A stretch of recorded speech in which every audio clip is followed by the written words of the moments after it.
Vous prévoyez voyager au Canada? Ben, savez-vous si vous êtes vraiment admissible à y entrer? Savez-vous, le savez-vous? Les raisons de refus d'entrée sont nombreuses et pas toujours évidentes. Dans cette vidéo, nous allons détailler les motifs d'inadmissibilité les plus courantes. Donc, afin d'éviter toute mauvaise surprise à la frontière, je vous invite à me suivre jusqu'à la fin. Allez, c'est parti! Alors, nombreux sont ceux qui ignorent les différents motifs d'inadmissibilité à l'entrée au Canada. On pourrait facilement croire qu'avec un passeport valide et un visa, le tour est joué, bac, bing, bong et tout ça marche. Le cas échéant, tout ira très bien. Mais ce n'est pas toujours le cas, je vous assure.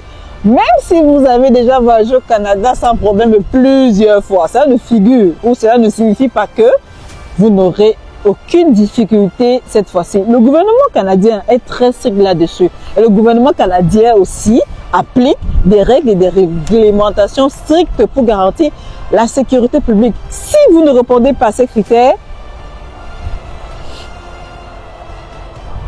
vous pourriez pouvoir être refusé à l'entrée à l'aéroport ou à l'entrée à la frontière. Est-ce que c'est ce que vous voulez? Examinons ensemble maintenant quelques motifs d'inadmissibilité. L'une des principales raisons est la criminalité. Et oui, qui peut inclure même des infractions mineures. Par exemple, si vous avez été reconnu coupable d'un crime comme le vol ou les voies de fait, vous pourriez être jugé inadmissible. Ah oui, c'est ça. En deux, nous avons l'inadmissibilité pour des raisons médicales. Ça aussi, c'est une autre raison qui peut être due à un problème de santé grave, susceptible autant pour moi de présenter un risque pour la santé publique. Les problèmes de santé que vous voyez là.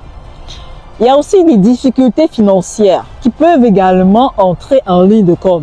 Par exemple, si vous êtes incapable de subvenir à vos besoins pendant votre séjour, ça, c'est un crime. La fausse déclaration ou la fourniture des fausses informations également est une autre raison majeure d'inadmissibilité. Et des infractions antérieures également à la législation sur l'immigration peuvent également avoir une incidence sur votre inadmissibilité. Je ne vais que parler de ça tout le long, inadmissibilité. Tout le long. Parce que c'est ça que vous devez savoir. Donc, il ne suffit pas seulement de dire je vais aller au Canada, je vais voyager au Canada et tout. Sachez que même si vous apportez tous vos casiers judiciaires de n'importe quel pays où vous avez résidé, ils sont capables de vérifier tous vos différents antécédents. Donc, faites très attention là où vous mettez les pieds et ce que vous écrivez à l'intérieur. On continue avec les infractions. Une infraction passée, apparemment mineure, pourrait entraîner un refus, sachez-le. Donc, et la gravité d'une fausse déclaration ne saurait être surestimée. Donc, c'est ça. Donc, si vous êtes pris en flagrant délit, par exemple, de fausse déclaration concernant votre identité ou vos intentions, cela pourrait entraîner une interdiction permanente d'entrée au territoire ou sur le territoire canadien. Et il faut être clair là-dessus. Donc, il est donc crucial de souligner l'importance de l'honnêteté et de préparer minutieusement votre dossier. Donc, vous devez être franc et honnête quant à votre passé et vos intentions. Plus vous serez préparé, moins vous risquerez de rencontrer des problèmes. Voilà, c'est ça.